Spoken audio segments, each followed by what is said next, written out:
திமுக தலைவர் அண்ணாமலை வாய்க்கு வந்தபடி பேசி சர்ச்சைகளில் சிக்குவது தொடர்ச்சியாக நடந்து வருகிறது. திமுகவுக்கு நாங்கள் தான் போற்றி என்ற மனக்கோட்டை கட்டிக்கொண்டு நாளுக்கு ஒரு கதைகளை அவிழ்த்து விட்டு வருகிறார்.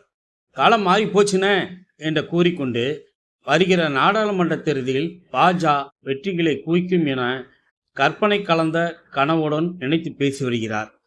தற்போது கோவை தொகுதி வேட்பாளராகவும் மாறிவிட்டதால் திராவிட கட்சிகளுக்கு எதிராக பேச வேண்டும் என்று நினைத்து கொண்டு ஒரு அறிவு ஜீவி போல நேற்று முன்தினம் அவர் பேசியது கேலியாக்கப்பட்டு வருகிறது. கோவையில் அவர் நிருபர்களிடம் பேசும்போது, கோவையில் என்ன அடிப்படை மாற்றம் ஏற்பட்டு இருக்கிறது? ஊர் சூடானதான் மிச்சம். முழுமையாக அமைதியாக இருக்க வேண்டிய ஊர் இது. இன்னைக்கு 2 டிகிரி 3 டிகிரி வெப்பநிலை ஏறி இருக்குங்க. ஒரு டூவீலரில் இந்த ஊரில் போக முடியுமானே? மாஸ்க் போடாமல் மூச்சில் ஒரு துகள் கலக்காமல் போக முடியுமானே? ஒரு ஆரோக்கியமாக சாலை இங்கே இருக்கானே? ஒரு நல்ல பார்க் இருக்கானே? குழந்தைகளை கூட்டிகிட்டு நடந்து போக முடியுமானே? என்ன செஞ்சுருக்காங்க? எதை வளர்ச்சிங்கிறாங்க என்று புலம்பியிருக்கிறார்.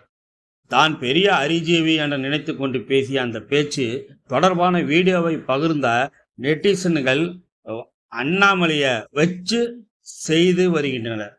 ஆயா சுட்டபடியை ஏன் காக்கா தூக்கிட்டு போச்சு, ஏன் பீர் குடிச்சா தப்பு போடுது என பல கிண்டலான கேள்விகளை கேட்டு காரணம் திராவிட கட்சிகள் என்று அண்ணாமலை சொல்வது போல மீம்ஸ் வீடியோ தயார் செய்து பதிவிட்டுள்ளார்கள்.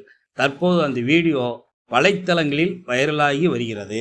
கோவை மாவட்டம் சூலூர் கண்ணம்பாளையத்தில் கோவை நாடாளுமன்ற தொகுதி திமுக வேட்பாளர் அறிமுக கூட்டத்தில் கலந்து கொண்ட தொழில்துறை அமைச்சர் டிஆர்பி ராஜா நிருபர்களிடம் கோவையில் 3 டிகிரி வெப்பம் அதிகமாகி உள்ளது என்று அண்ணாமலை கூறியிருக்கிறார் என்று கேட்டபோது பதிலளித்த டிஆர்பி ராஜா, இன்னும் அடுப்பே பத்த வைக்கல, அதுக்குள்ள சுடுதுன்னு சொன்னா என்ன பண்றது என்றார். திமுக தேர்தல் அறிக்கையை அண்ணாமலை விமர்சித்திருக்கிறார் என்று கேட்டபோது அதிமுக என்ன சொன்னது? எங்களுடைய பிரதான எதிர்கட்சி அதிமுக தான். அதை குறித்த கேள்விகளை மட்டும் நீங்க கேட்கணும்.